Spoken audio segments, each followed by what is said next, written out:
Thank you, Chairman Must. Thank you, Ranking Member Mix. It's our third time here. We appreciate the opportunity to speak and focus on this dire humanitarian situation that started 495 days ago. We are Orna and Ron in Nutra. We live on Long Island, New York, for the last 25 years. On day 422, a little over 2 months ago, our family was delivered the devastating news that Omer, our son, died in Hamas captivity on October 7. For 422 days, we prayed, we marched, we spoke, we've been everywhere. When we said Shiva, the customary 7 days of mourning, thousands of people came to pay their respects. The flag was flown at half-staff throughout New York. A New York congressman spoke about Omer and our fight to get him back here in Congress on the floor. It was heartwarming. President Trump called us and sent us a letter of condolences, and we so much appreciated that. To many, Omer was a symbol of the devastation caused by the events of October 7. Many who knew Omer personally shared with us the very profound ways Omer had influenced them, inspired them with his kindness, sense of humor, and tactful leadership. Both our boys, Omer and Daniel, who spoke here at the committee last year, grew on Long Island, New York, their childhood surrounded by a warm Jewish community. Omer was the center of every community he touched.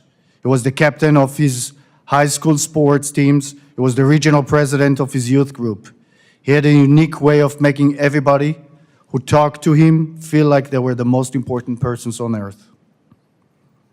After spending a year in Israel before college, deepening his bonds with the broader family and new friends, Omer felt he had a duty to protect the people in Israel and to serve in the IDF. And so he volunteered and joined. On October 7, Omer was a tank platoon commander and a first responder to the border invasion and rushed to the front to fight and save lives.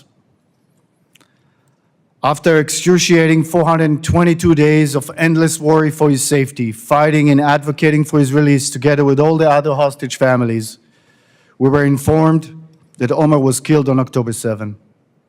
Within our devastation, we lost our hope to reunite with him alive. But Hamas, this terror organization, is holding him and his remains of 34 more murdered captives against any international law and any religious values and principles. Who does that? Since the last deal in late November 2023 that brought home over 100 women and children, we've been advocating for a deal that would bring the release of the rest of the hostages. We spoke on every stage, participating in meetings, and we've probably been in the White House over 20 times. And we appreciate that.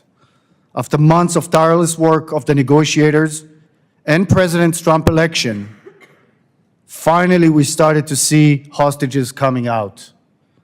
A deal was signed, but it is fragile, and only a first phase has been agreed to. We trust that President Trump and his team will make sure that the release continues, among them six Americans that need to come home. And everybody else, all the hostages must come home.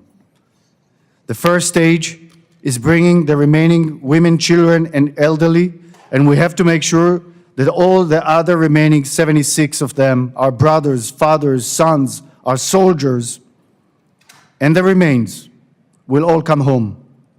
We saw how starved and frail the three remaining hostages, returning hostages, came out this weekend. They are tortured in the tunnels. It is urgent. We must make sure that the deceased are returned respectfully for their families for an honorable final resting place. Our son Omer chose to put his life at risk to save thousands of others. We owe it to him to rescue the people he gave his life to and bring him home so we can get our own closure. Thank you. Thank you, Ronan. Ilana, will you share with us next?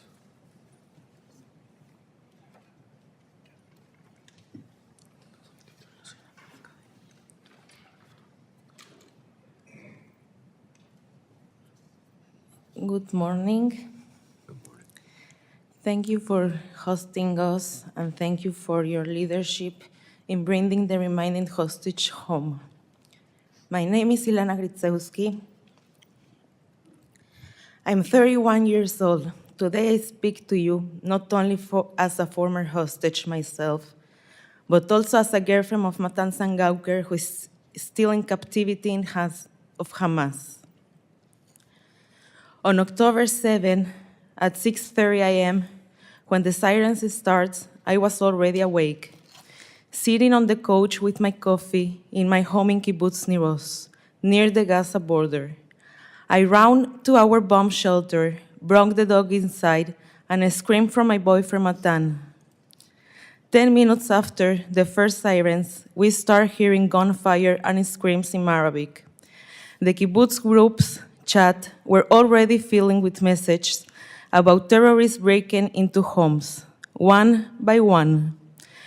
Eventually, our turn came. They broke into our home, shooting everywhere, smashing everything. Matan and I jumped out the window, trying to save our life by running in different directions. I was so paralyzed by fear that I frozen and started hiding outside behind a cabinet.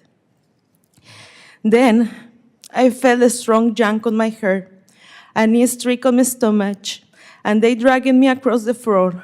They threw me against a wall and gave me 7 guns, RPG, and grenades at me. The only thought running through my head was, why does my family have to see me die like this? After threats, beatings, and more dragging, they threw me into a motorcycle and put me a plastic hood over my head. I had no idea what happened to Matan. On the way to Gaza, they keep beating me because for them, I was a prize. They also start touching me everywhere, and at that point, on the motorcycle, I passed out. Physically and mentally, I couldn't handle it anymore. I guess my body preferred to shut down. I wake up in some ruined house, lying on rocks, surrounded by Hamas terrorists. I was suffering for a fractured jaw, a broken pelvis, ear damage for explosion, and a burning leg. And that was not everything. I was also on my period when they kicked me. Try ask Hamas terrorists for a sanitary pad when you can't even move because of your injuries. On the first day, many people came to see me, to play mind games. One of them fixed it on me. He told me I will never leave, that I was beautiful, that we were going to marry and have children. Even if there was a deal, I would not be released. He handed me his gun, told me to play with it, and stole all my jewelry. The next day around noon, they brought me another hostage from Nir Oz. That gave me strength. I realized I wasn't alone. We looked out for each other. After a week, they moved us to a different place. I found myself walking through Gaza streets, holding the terrorist's hand if I were his wife. This time they took us to a filthy house infested for cockroach. We slept on the floor with a twin mattress that wasn't a really mattress.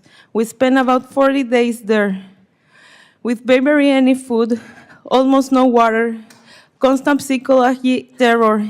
In 55 days in captivity, I lost 24 pounds. They did not give me any medicine. No doctors came to see me, even though I told them that I was suffering from colitis and anemia. The terrorists detected everything. When we can speak, when we could go to the bathroom, when we could get up. They wake up in the middle of the night for make us interrogations. From the moment I was captured, 2 guards were with me all the time. They did not wear Hamas uniform. They dressed like civilians. They told me that one of them is a math teacher and the other one is a lawyer.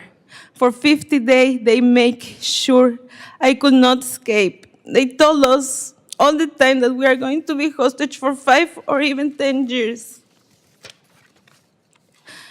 About 4 days before my release, someone knocked on the door. We wake up terrified, thinking we are going to be included in the deal. But they came to tell us we are going to home. They changed our clothes, moved us, and prepared us to leave. But it was a lie. They transferred us to a hospital, where we meet a third hostage. The next morning around 10 a.m., they told us again that we are going home. They moved us to another room, braved us, shaking us, gave us supplies, and told us to get into a car waiting outside. But instead of taking us to freedom, they take us to a tunnel. There we saw more hostage, some whom were my friends for kibbutz near us. I saw Eitan Oren with David Cunho, there who still remain in hands on Hamas. I was only then in the tunnels, after more than 50 days, that I found out that my boyfriend Matan was also hostage. Just a short distance away, but I couldn't reach him. I begged the terrorists to let me see him, but they say later. The next day, they told me I was leaving. I refused. I want to see Matan. I knew that if I would leave, my soul would be remain in Gaza, but they didn't let me stay. So I left with a hole in my heart, promised my friends I will do everything in my power to bring them home. And now I'm keeping that promise. Please, help bring Matan home. President Trump is doing everything in his power to demand the release of all hostages. We are so grateful for that. Please stand behind me. Please leave all the hostages back home. I want to be able to be in my reality. I know with this step flip away, I can get my boyfriend in a bag. I don't want that. I want to be able to be in reality, to get married, to get children. No, I did have to ask all the day why I'm here, but they know. We are all humans with the same rights. We all have family waiting here. Why I'm different, why I'm here, but no. I want to be a bakery again. I want to be able to try to rebuild a life after this hell. And in the only way I can be able to do that is when all hostages come home. So I didn't ask why I'm here, then they know. I don't want to bring my boyfriend in a bag. I want to be able to be kind in the promise that I did it to my friend that I went to return alive. Thank you. Thank you, Alana. Moshe?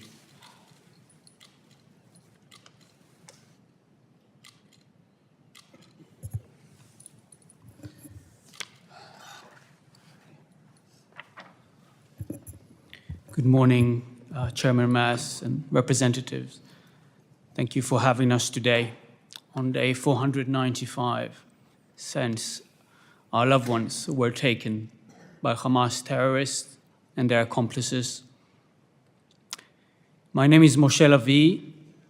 I'm a proud Israeli, proud captain in reserves of the Israel Defense Forces, and most importantly, a proud brother to my sister Lishai Miran Lavi, and a brother-in-law to Omri Miran, who was kidnapped on October 7th. Lishai has been fighting for 495 days for the return of her partner, Omri. she has been fighting so that her family, her two daughters, Roni and Alma, will have their father again. Let me share a bit about Omri. Omri has a beautiful soul, a gentle heart, and a kind smile. He's a shiatsu therapist and a gardener, healing people in his clinic, healing plants in the gardens of Kibbutz Nahal Oz, where he started his life with Lishai. A lover of sport, a literature enthusiast, a man who is connected to nature, a spiritual person who believes in the goodness of the heart of mankind. He met my sister in March 2020, and amid the global pandemic, they fell in love, built a home to themselves, and started a family, bringing to the world my two nieces, Roni, who is 3.5 years old, and Alma, who will mark her second birthday in 2 months, in a month, in March, hopefully with her father. On October the 7th, Omri, Lishai, and the girls were at their home. Hamas terrorists barged into their home, luring them to open the door by using a teenager named Tomer Arava. Tomer begged for his life, so Lishai and Omri opened the door. They wanted to save his life, even though they knew the terrorists would be entering their home. Tomer's body was found a few days later because Hamas terrorists were responsible for his death, despite the fact he was used throughout that day to make people open their doors. For hours, Lishai, Omri, and the girls were held at gunpoint as captives in their own home. They were grouped with another family from the kibbutz, the Idan family, whose eldest daughter, Mayan, was murdered that morning, and were abused. This was all live streamed on Facebook for the world to see. And despite there are naysayers today who are denying the atrocities of October 7th, we have plenty of footage, plenty of videos to showcase to the world of the atrocities Hamas committed that day. Hamas and their accomplices, including civilians, who entered the kibbutzim and the towns of southern Israel, where I grew up, and ravaged them, burning houses with people in them, raping women, killing and injuring countless people. At 1:30 p.m. that day, Omri was handcuffed and was instructed to stand up. That was when he was taken hostage to the Gaza Strip with a few other members of Kibbutz Nahal Oz. Lishai, my sister, told him she loves him, she'll take care of the girls, and ask him not to be a hero. Omri responded that he loves her, and that was the last time they saw each other. Roni, my 3-year-old niece, tried to run to him. Luckily, Lishai stopped her. At 5:30 p.m. that day, Lishai and the girls were rescued. My parents and my other sister and her family were rescued as well. I could have been a man without a family. I was in New York at the time. I was lucky. My family survived. By being lucky means that you have a hostage in your family who is being held by Hamas terrorists for 495 days. I'm grateful for all the work done by our great ally, the United States, and its elected officials, you, over the past 16 months, whether by the previous administration and naturally by the current administration, the Trump administration, which has secured a deal that has saved thus far the lives of 26 individuals, Israelis and foreign citizens, who were rescued, released from the grips of the terrorists who held them captive. But our mission is not done. Our mission as families is to keep amplifying the voices of our loved ones. I'm here not to speak as Moshe, I'm here to speak as Omri Miran, who is calling from the dungeons of Hamas for the rescue, asking his own government to do everything it can to preserve our ethos, Israeli and Jewish ethos and social contract, to redeem our captives, asking for the international community to hold accountable the perpetrators of October the 7th and those who funded and sponsored them, including countries like Iran, and asking you to do everything you can to pressure the stakeholders, the mediator countries, to force Hamas to a viable agreement, to understand that we now need to act fast so that those who still remain captive, alive, will be saved and rehabilitated in the state of Israel, and those who were murdered or killed on October 7th or in captivity will receive the honor to be buried in the land of Israel so that their families will have a closure. This is our greatest mission. This is the greatest mission of our time as Israelis, as families of hostages. And I'm humbled that you took on yourself as a country, as representatives, to take that mission as well. I implore you to keep pressuring everyone to make sure that people like Omri are not forgotten, that their stories are shared everywhere, that their beautiful souls are the ones that matter, so that everyone will receive the closure they need. I thank you, both parties, for doing everything you can and ask you to keep doing it so that this agreement will not fall apart and that we'll have the reunification of all hostages with their loved ones. Thank you. Thank you, Moshe. Daniel. Hello. So first of all, thank you very much for welcoming us. I want a special thank, of course, to President Trump and to you, Chairman Mast, for actually making it a humanitarian issue. Again, we felt for a long time that the hostages issue was not on the top priority of the world and was not on the top priority of the humanitarian aspect of it, and I really want to thank you for doing that. The stories of Ilana and Moshe, stories of Ilana as a woman and Lishai. We have 3 others, starting from my grandmother, Yocheved Lifshitz, that been released after 17 days, waiting for her husband almost for 500 years. She's, as well, we saw Arbel Yehud coming back home 2 weeks ago. Arbel was my stepsister and as grandchild to my mom, to my grandmother. Arbel is an amazing soul and coming back here without her boyfriend, Ariel Cunyo. Having my third, one of my best friend and an American citizen, Sagi Dekelchen. Sagi Dekelchen taught us in Kibbutz Nir Oz, the place where we have 25 hostages still coming from there from the 76. Sagi taught us to play baseball in Nir Oz, on the grass in Nir Oz, where so many people have been murdered and kidnapped. He's a hero, and his wife is waiting for him with 3 daughters at home. That's the holy work we need to go out from here, to bring those men back home to their women so they can have their lifetime shared together. If it's my grandma, and if it's Sagi, and if it's bringing Ariel to Arbel. My grandfather is the eldest hostage considered alive. My grandfather is the only great-grandfather held hostage in the world, Oded Lifshitz.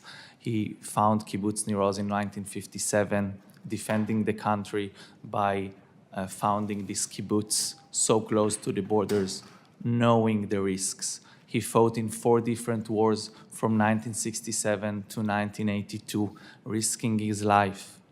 By doing that, he was also a humanitarian activist, a peace activist, a warrior for justice and for doing the right thing. My grandfather built a kibbutz. My grandfather built an amazing cactus garden, a 64-year-old cactus garden, which the last scene of my grandmother, when they've been kidnapped from the whole bomb shelter, when they've been dragged naked at home, she saw my grandfather on the ground, on the cactus garden they built for 64 years, and she thought he was murdered. But my grandfather, as a cactus, has a lot of resilience. And those hostages has the resilience, but not much more. The time is gone, and we saw what happened on Saturday, and we see the situation of the hostages. Also, my grandfather doesn't have that time. And we know, we understand that painful concessions had to be paid to bring the hostages back home. But it's a victory to the Western values to bring those hostages back home. That's the most important thing. And I know my grandfather worked all his life for trying to bring education to the Palestinians, to fight for coexistence, to fight for so many things. And now is our time to pay back to my grandfather for everything he did in the world. And I think that now we have to work, all of us together, and to know that we have to change the strategy as well, and to give a legitimacy strategy. A strategy with, first of all, we bring all the hostages back home, and after we can eradicate Hamas. We can do it from the outside, and we can do it for them, because the victory that all of you, together with us, will make together is to bring those hostages back home, to bring Sagidek Elchen home, to bring my grandfather back home to his grandmother, to bring Matan to Ilana, and to bring Lishai home. We beg you and stand here to tell you the victory of Israel is to bring the hostages back home. After we will eradicate Hamas, after we will make everything possible, you can dry them out. You cannot bring the humanitarian aid inside, and you can bring an short expiry, the humanitarian aid, to not make Hamas collect. You can stop the money going inside. You can do many things, but we will not be able to save their lives if we will not work fast and do it now. So we ask you, be with us. After that will be the steps for the future, for peace, and for everything. That's also my grandfather will and what he is coming here to ask from you, because I'm here for my grandfather, for the future of Kibbutz Nir Oz, for the future in Israel, and for the future of the Western values. Thank you very much. Thank you, Daniel. Gal. Hello, everyone, and good morning. Thank you for hosting us. I'm deeply grateful for your support and for your time. For almost a year and a half, we families have done everything we can to bring our beloved families member back home. Today, we're here to tell you their stories. Thank you for your support and ask you to keep doing everything within your considerable power to ensure the release of all hostages being held in Gaza. My name is Gal, and I am survivor of the Nova Festival. But mostly, I am Gal, the older brother of Guy Gilboa Dalal, who was kidnapped at the Nova Festival, taken hostage by terrorists, and been held in tunnels of Gaza ever since. I am older than Guy by 7 years, yet he is my best friend. He is a brilliant guitar player and has deep love to the Japanese culture. He was learning to read, write, and speak Japanese, and his dream is to travel to Japan and experience the sakura season. On October 7th, Guy attended the Nova Festival with his 3 best friends, Ron, Idan, and Evyatar David. Evyatar's brother is here, Eli. He will also tell his story. Evyatar is Guy's childhood best friend. Tragically, like so many others, Ron and Idan were brutally murdered. Their spirits are blessing to us today. Guy, along his best friend Evyatar, was kidnapped by terrorists and taken to Gaza. I managed to escape and return home. Because it was Guy's first music festival ever, he asked me to come along, and so I went with him to ensure he had a great experience and to look out for him. I arrived at the festival at 6:15, just 15 minutes before the alarm started. As soon as I got there, my brother ran up to me, hugged me and kissed me, told me how happy he was that I come. Like all good sons, he took a selfie and sent it to our mom to let her know we are together and we are safe. 15 minutes later, the alarm started. At that moment, I decided to go to my house, and Guy and his friends were supposed to join me. I wanted Guy to ride with me, but he said he didn't want his friends to feel like he was abandoning them, so he would return with them and meet me there. As soon as we heard the gunshots, the fog and the chaos of the moment set in. We were separated, and I couldn't find Guy. I couldn't get back to him. I called him, but he never answered. I'll never forget the sight of countless young people lying lifeless. I was shot at, had to keep running, taking cover wherever I could. And after nearly 10 hours of fleeing and hiding, I was finally rescued by our forces, only to learn that my brother had been kidnapped by Hamas. A video of him had already been published 3 hours before I was rescued. My parents, family, and friends knew he had been taken, but chose not to tell me, allowing me to focus on saving my own life. It shattered me. I couldn't bear the thought that I had gone there for him, to watch over him, and yet I left without him. Since then, my family, like so many other families, are tormented by our imagination of what Guy is enduring. While Guy is subjected to physical and sexual abuse, we are also psychologically tortured by Hamas' sick games. Our hearts break at the sight of the recently released hostages. The horror they endured is an evident, and no words can convey the urgency of freeing all hostages more powerfully than the images themselves. It's been almost a year and a half since I last saw my brother, and he and the other hostages are running out of time. 76 hostages are still in Gaza, and most of them are still alive. My brother is still alive, surviving in these inhuman terms. We need your help. We want all the hostages home as soon as possible.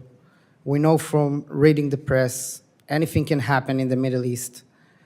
These hostages deals, that's why it's so urgent to bring them all home now. We need Hamas to stick to phase one of the deal and to agree to phase two. I believe President Trump wants to and capable of bringing lasting peace to the Middle East. He understands that the only path forward is the immediate release of all hostages. Every single time he has spoken about Israel, Gaza, or the Middle East, he has brought up the hostages first. He has taken personal responsibility for this issue. You can't imagine what it means to us. I will do anything to see my brother again.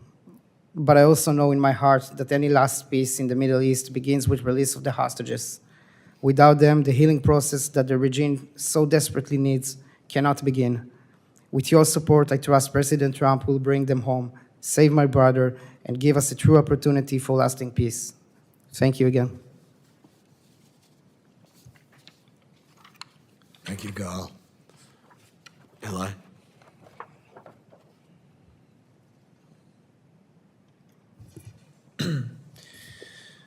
Good morning. Good morning. My name is Eli David, and my brother, Eviatar, has been held hostage by Hamas for over 419 unbearable days. For almost 500 days, my family has lived in a painful, endless wait, hoping for news, for progress, for the moment we can finally bring him home. Every day that passes without him is another day of uncertainty, of anguish, of time stolen from his life. I want to express my deep gratitude to President Trump for his leadership and for his commitment to bringing our loved ones home. The recent release of hostages is proof that determined action makes a difference. That when leaders stand firm and prioritize this humanitarian crisis, lives can be saved. We've seen progress, and for that, we are thankful. But we are not there yet. This first stage is a crucial step forward, but 76 hostages are still waiting in captivity, and their return must remain a top priority. Every one of them has a family, desperate to hold them again. Every one of them deserves to come home. In the past few weeks, we've seen 21 hostages reuniting with their families. A moment of relief and hope for all of us. Each return is a gift, a reminder that bringing them home is possible. But my brother, Eviatar, is still not among them. He was kidnapped as a civilian from the Nova Festival, together with his best friend, Guy Gilboa Dalal. Both taken in an instant from the life they knew. While we celebrate those who have made it back, we cannot lose sight of those who remain. The mission is not over until every hostage is home. My brother was 22 when he was kidnapped. Now he's 24. He's the kindest person I know. He's an amazing guitar player. We play music every week. And I miss him so much. The second stage of this deal cannot wait. The lives and honor of 76 people are hanging in the balance, and we must ensure that we keep moving forward. We cannot afford to let momentum fade. We cannot accept delays. Every day that passes makes the suffering worse, and our determination to bring them back must only grow stronger. I trust President Trump can help get us there. His leadership has already brought hostages back, and I trust that with his continued efforts, we can reach the next stage of this agreement. The families of the hostages are counting on the world to stay engaged, to keep up the pressure, and to make sure this mission is completed. To everyone in a position of influence, President Trump, Prime Minister Netanyahu, members of this committee, and all those working behind the scenes, please continue pushing forward. This is not just a diplomatic challenge, it is a moral mission. We must see this through until every last hostage, both the living and those murdered, are returned home where they belong. We remain hopeful and steadfast.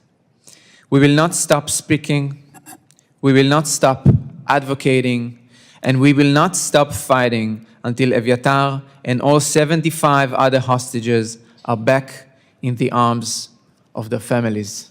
Thank you.